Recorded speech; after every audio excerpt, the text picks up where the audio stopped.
का हमारा टॉपिक है एनालिसिस। एनालिसिस का मतलब होता है किसी चीज़ का मुआयना करना, तजिया करना, किसी चीज़ को स्टडी करना।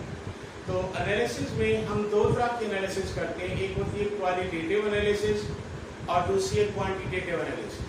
क्वालिटेटिव एनालिसिस में हम किसी चीज़ की क्वालिटी को चेक करते हैं और क्वांटिटेटिव एनालिसिस में हम किसी चीज़ की क्वांटिटी यानी मिकदार या कंसंट्रेशन या परसेंटेज को चेक करते हैं।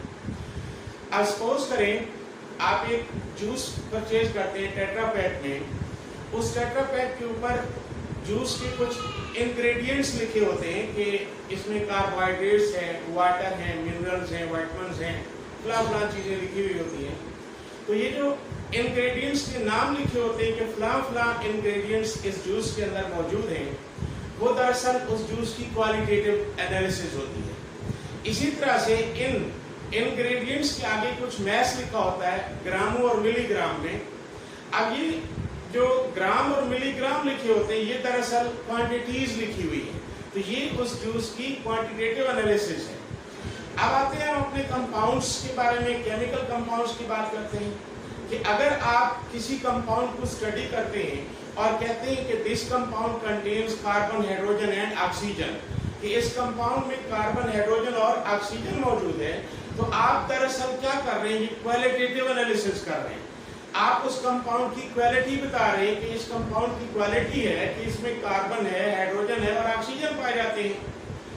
और अगर आप मजीद एनालिसिस करते हैं और कहते हैं कार्बन 40% है, हाइड्रोजन 40% है, ऑक्सीजन 20% है, ये जो परसेंटेजेस आप बता रहे हैं दरअसल आप क्वांटिटीज बता रहे हैं कि कंपाउंड के अंदर कार्बन, हाइड्रोजन और ऑक्सीजन की कितनी कितनी मिकदारें हैं।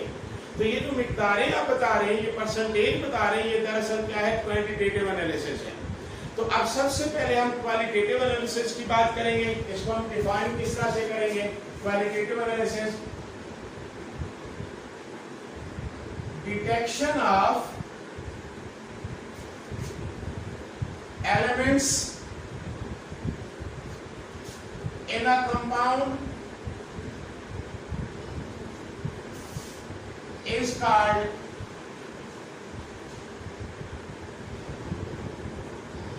qualitative analysis।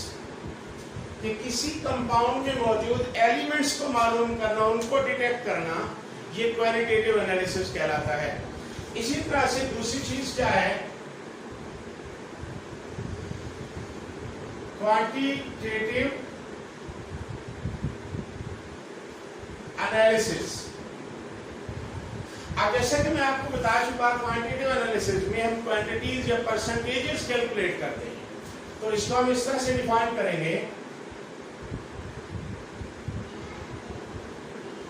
Determination of concentrations of elements in the compound is known as quantitative analysis। यानी किसी कंपाउंड में मौजूद एलिमेंट्स की कंसंट्रेशंस को डिटरमिन करना, मालूम करना, ये क्वांटिटेटिव एनालिसिस कहलाता है। तो बेटा ये एनालिसिस हम क्यों करते हैं? किसी भी कंपाउंड का एम्पिरिकल फार्मूला, मॉलिक्यूलर फार्मूला अगर कैलकुलेट करना हो तो इस किस्म की एनालिसिस इंतहाई जरूरी है। अब इस एनालिसिस के साथ साथ हम एक और चीज पढ़ते हैं, परसेंटेज कंपोजिशन। परसेंटेज कंपोजिशन, अगर देखें परसेंटेज कंपोजिशन, कंपोजिशन कहते हैं चीज की बनावट को। अब जैसे वाटर है, इसकी कंपोजिशन क्या है, हाइड्रोजन एंड ऑक्सीजन। आप फार्मूला पढ़ते हैं H2O। H2O यानी हाइड्रोजन और ऑक्सीजन आपस में केमिकल बॉन्ड बनाए हुए हैं और वाटर फॉर्मेशन हो जाती है। तो वाटर की कंपोजिशन क्या है, हाइड्रोजन एंड ऑक्सीजन। अब अगर हम ये देखें कि हाइड्रोजन और ऑक्सीजन कितने कितने परसेंट हैं। अब परसेंट से क्या मुराद है कि अगर हम 100 ग्राम वाटर ले लें तो उसमें जितने ग्राम हाइड्रोजन होगी उसकी परसेंटेज कहलाएगी। और जितने ग्राम ऑक्सीजन होगी वो उसकी परसेंटेज कहलाएगी।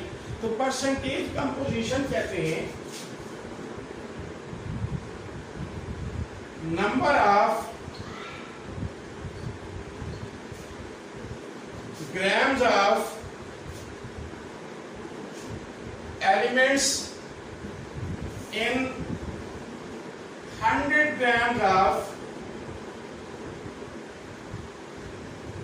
compound is called percentage composition। अब बेटा देखिए, फर्स्ट कर लेते हैं हम, आप 100 ग्राम कैल्शियम कार्बोनेट CaCO3 ले लेते हैं, उसमें 40 ग्राम कैल्शियम होती है और 12 ग्राम कार्बन है, 48 ग्राम ऑक्सीजन है। अब ये जो 40 ग्राम कार्बन, 40 ग्राम कैल्शियम, 12 ग्राम कार्बन और 48 ग्राम ऑक्सीजन कैल्शियम कार्बोनेट के 100 ग्राम में मौजूद है, तो ये कैल्शियम कार्बोनेट की परसेंटेज कंपोजिशन कहलाएगी। इसका मतलब ये है कि 100 ग्राम कैल्शियम कार्बोनेट को 40 ग्राम कैल्शियम, 12 ग्राम कार्बन और 48 ग्राम ऑक्सीजन मिलकर बनाते हैं।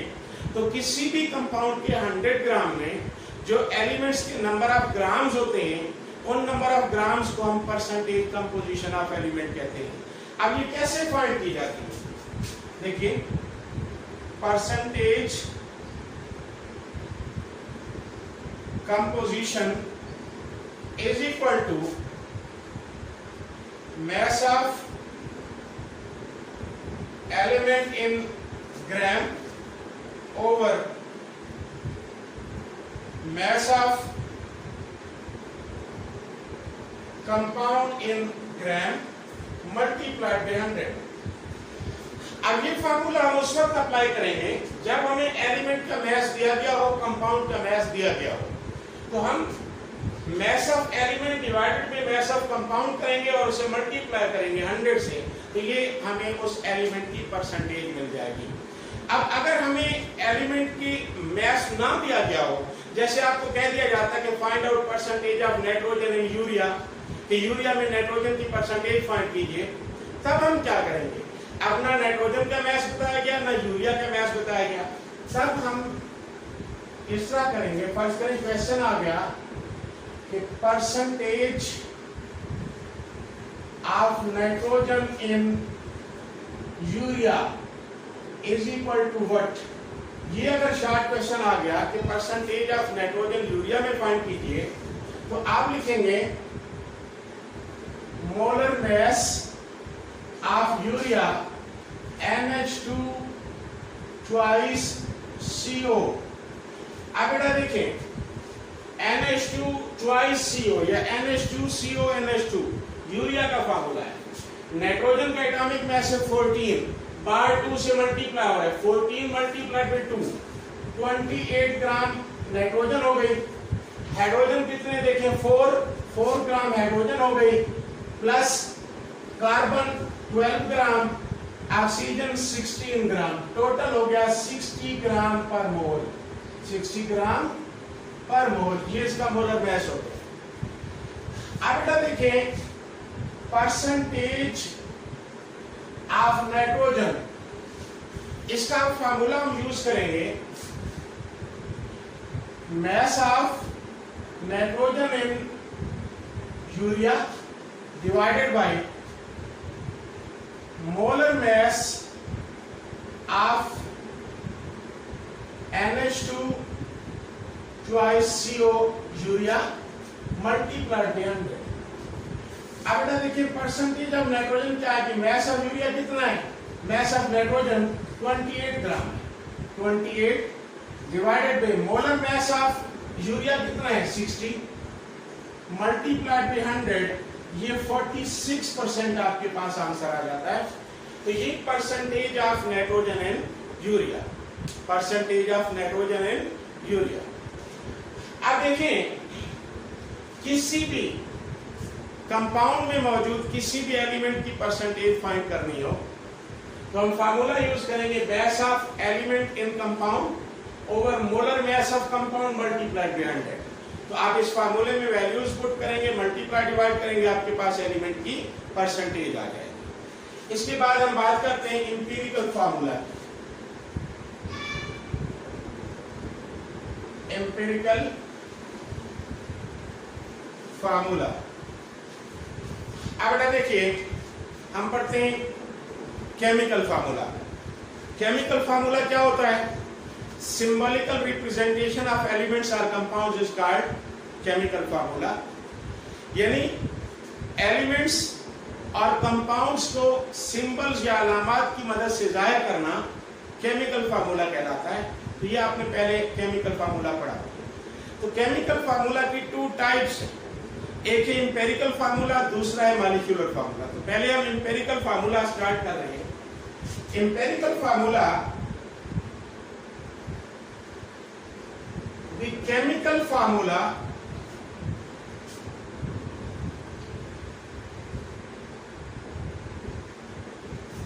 which represents simplest whole number ratio of elements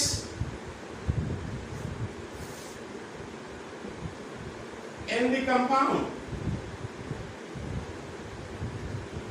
is called empirical formula। यानी ऐसा केमिकल फार्मूला जो किसी भी कंपाउंड में मौजूद एलिमेंट्स की सिंपलेस्ट होल नंबर रेशियो को रिप्रेजेंट करे, उसे हम कहते हैं एम्पिरिकल फार्मूला। फॉर एग्जांपल आप देखिए C6H6 बेंजीन का मॉलिक्यूलर फार्मूला है। C6H6 benzene.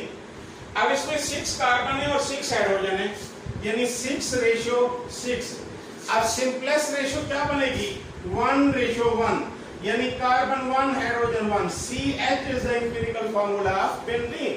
तो हम कह सकते हैं कि ये एक ऐसा केमिकल फार्मूला है जो बेंजीन में मौजूद एलिमेंट्स की सिंपलेस्ट होल नंबर रेशियो को रिप्रेजेंट कर रहा है।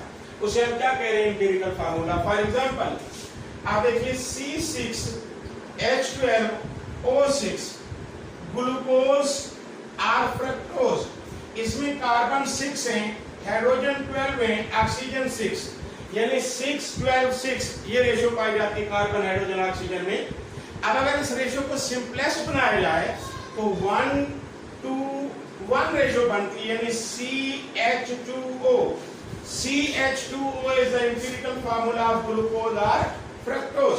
तो हम लोग कह सकते हैं इसी तरह से आप देखें C2H2 इथाइन, C2H2 इथाइन और एसिटाइलिन गैस। अब यहाँ 2:2 सिंपलेस्ट रेशियो 1:1 बन जाती है। तो ये यहाँ पे भी CH is the empirical formula of ethyne. CH is the empirical formula of ethyne. तो एम्पिरिकल फार्मूला एक ऐसा केमिकल फार्मूला है जो किसी भी कंपाउंड में मौजूद सिंपलेस्ट होल नंबर रेशियो को रिप्रेजेंट करता है। अल्लाह हाफिज़।